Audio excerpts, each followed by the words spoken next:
సువర్ణ media భక్తి ప్రేక్షకులకు పవిత్ర ధనుర్మాసోత్సవ శుభాకాంక్షలు.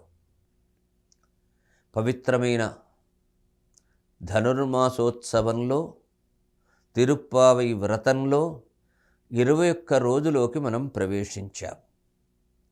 నీళాతుంగస్తనగిరితటీ సుప్తముద్బోధ్య కృష్ణం పారార్త్యం స్వం శృతిశతశిరసిద్ధమధ్యాపయంతి స్వోచ్ఛిష్టాయాం స్రజనిగళితం యాబలాత్కృత్య భుంక్తే గోదా తస్యై నమయిదమిదం భూయజే వాస్తు భూయః. శ్రీవిష్ణుచిత్తకులనందనకల్పవల్లిం శ్రీరంగరాజహరిచందనయోగదృష్ట్యాం సాక్షాత్ క్షమాం కరుణయా కమలామివాన్యం గోదామనన్య శరణం ప్రపద్యే. ఈరోజు పాశురం. ఏత్త కళంగల్ ఎదిరి పొంగి మీదళిప్ప மாத்தாதே பாலு சொரியம் வள்ளல் பெரும்பசுக்கள் ஆத்தை படுத்தான் மகனே அறிவுராய் ஊத்தமுடையாய் பெரியாய் உலகனில் தோத்தமாய் நின்ற சுடரே துயலழாய் மாத்தாருனக்கு வலி துளைந்து அன்வாசற்கண் ஆத்தாது வந்து உன்னடி பணியுமா போலே போத்தியாம் வந்தோம் புகழ்ந்து ஏலோரெம்பாவாய்.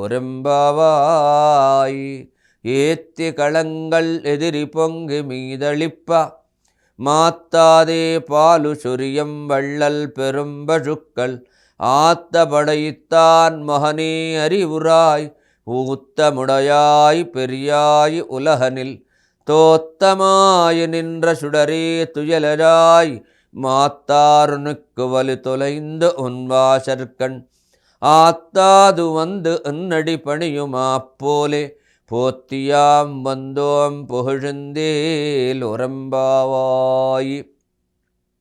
ఇక్కడ పశు సంపదను ముందుగా చెబుతున్నారు.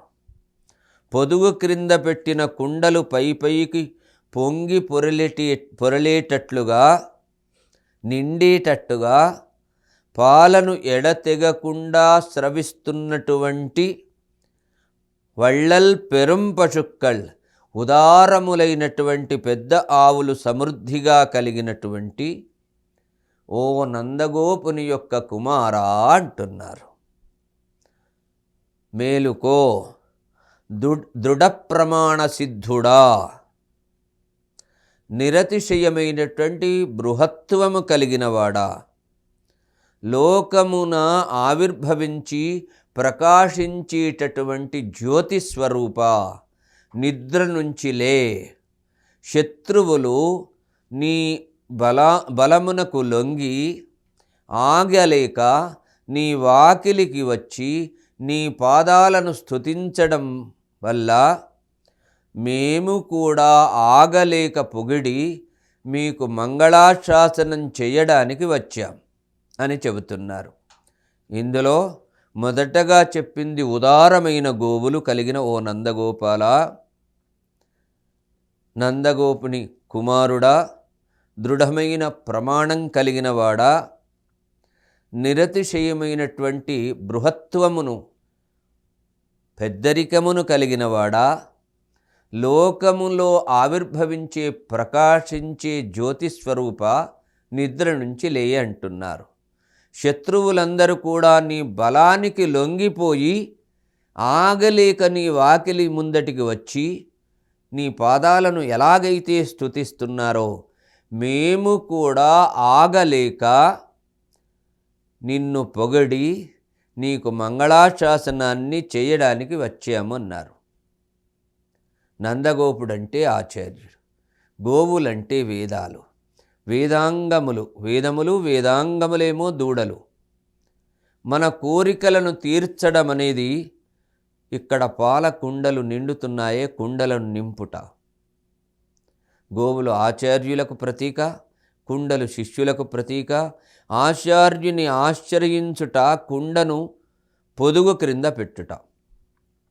ఆచార్యుడు చెప్పిన ఉపదేశాలను శిష్యులు ఎప్పుడు కూడా మననం చేసుకుంటూ ఉండాలి. ఆ మంత్రంలో, ఉపదేశంలో మంచి నమ్మకం, దృఢత్వం ఉండాలి. మననం చేసుకుంటేనే అది నిలుస్తుంది. మననం చేసుకుంటేనే ఉపదేశం రాణిస్తుంది. శత్రువులంటే భక్తులను ద్వేషించేవారే ఇక్కడ శత్రువులు.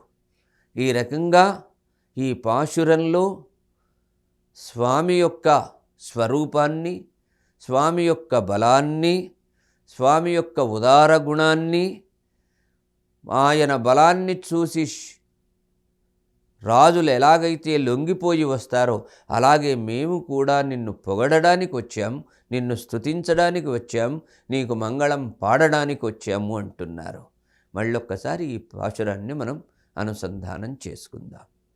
ఏత్త కళంగల్ ఎదిరి పొంగి మీదళిప్ప மாத்தாதே பாலு சொரியம் வள்ளல் பெரும்பழுக்கள் ஆத்த படையித்தான் மகனே அறிவுராய் ஊத்தமுடையாய் பெரியாய் உலகனில் தோத்தமாய் நின்ற சுடரே துயலஜாய் மாத்தாருனக்குவன் தொலைந்த ஒன்வாசற்கண் ஆத்தாது வந்து உன்னடி பணியுமா போலே போத்தியாம் வந்தோம் புகழுந்தே லொரெம்பாவாய் மாத்ருஷா கிஞ்சனத்ராண బద్ధకంకణపాణయే విష్ణుచిత్తతనూజాయై గోదాయై నిత్యమంగళం.